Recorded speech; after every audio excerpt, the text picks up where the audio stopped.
Bunch of parts came in for my Massey. Some seals, some filters.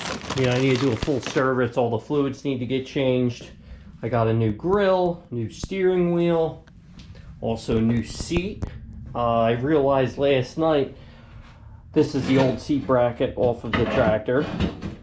New one of these is like $90 or so. So I opted to reuse this one. I did buy the new rubber bumpers for the bottom. What happened was I realized after the new seat pan came in, I was missing a part. There's a hinge that goes on here. So I looked that one up. It's another $50. Wouldn't be here for a week.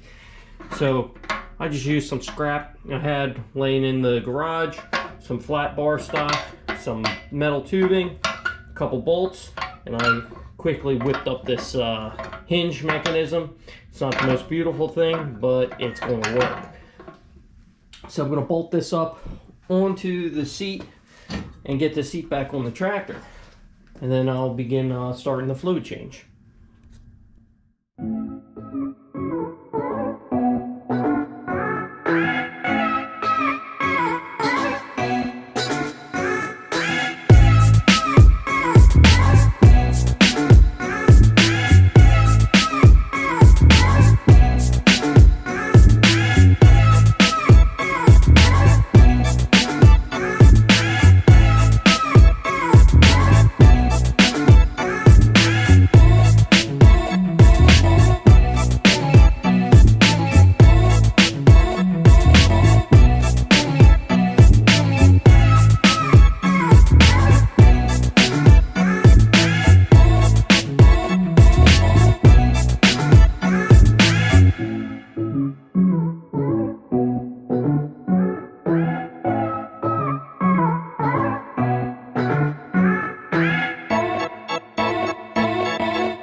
Okay, we've got a seat.